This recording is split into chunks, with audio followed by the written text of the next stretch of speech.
भारत की oil marketing कंपनियों पर ग्लोबल ब्रोकरेज फर्म जेफरीज ने अपनी ताज़ा रिपोर्ट जारी की है। इस रिपोर्ट में कंपनी ने साफ कहा है कि आने वाले समय में बीपीसीएल इस सेक्टर की सबसे मजबूत कंपनी बनकर उभर सकती है। भारत में ऑयल मार्केटिंग कंपनियां यानी बीपीसीएल, एचपीसीएल और इंडियन ऑयल देश भर में पेट्रोल और डीजल की रिटेल बिक्री करती है। सरकार की नीतियां, कच्चे तेल की अंतर्राष्ट्रीय कीमतें और टैक्स स्ट्रक्चर इन कंपनियों के मुनाफे पर सीधा असर डालते हैं। वहीं जेफरीज की रिपोर्ट कहती है कि भले ही बीपीसीएल का शेयर पिछले एक साल में करीब 10% टूटा हो, लेकिन कंपनी की कमाई का अनुमान अभी भी काफ़ी मजबूत है।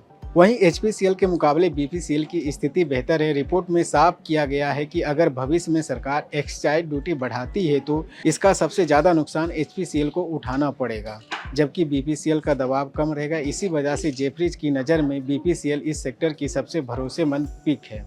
जहां तक बाकी कंपनियों की बात करें तो जेफरीज का इंडियन ऑयल को लेकर नज़रिया पॉजिटिव है। ब्रोकरेज का मानना है कि कंपनी की फाइनेंशियल स्थिति और बिजनेस मॉडल स्थिरता दिखाते हैं। वहीं जेफरीज का कहना है कि अब अगर लंबी अवधि के रिटर्न पर नजर डालें तो तस्वीर दिलचस्प होती जाती है। बीपीसीएल ने पिछले एक साल में नेगेटिव रिटर्न दिया है, लेकिन 5 साल की अवधि में कंपनी ने लगभग 50% रिटर्न दिया है। इसके मुकाबले एचपीसीएल ने पिछले एक साल में करीब 5% की गिरावट दिखाई है, लेकिन 5 साल की अवधि में इस कंपनी के शेयर में 174% का शानदार रिटर्न देखा गया। फिर भी मौजूदा परिस्थितियों और सेक्टर की स्थिति को देखते हुए जेफरीज का मानना है कि आने वाले समय में बीपीसीएल निवेशकों के लिए सबसे मजबूत विकल्प साबित हो सकती है। और कुल मिलाकर यह रिपोर्ट बताती है कि शॉर्ट टर्म में एचपीसीएल का परफॉर्मेंस चाहे बेहतर रहा हो, लेकिन भविष्य की संभावनाएं के लिहाज से बीपीसीएल ज़्यादा भरोसेमंद कंपनी है। अगर आप भी शेयर बाजार में निवेश करने का विचार करें तो अपने वित्तीय सलाहकार से जरूर परामर्श लें, क्योंकि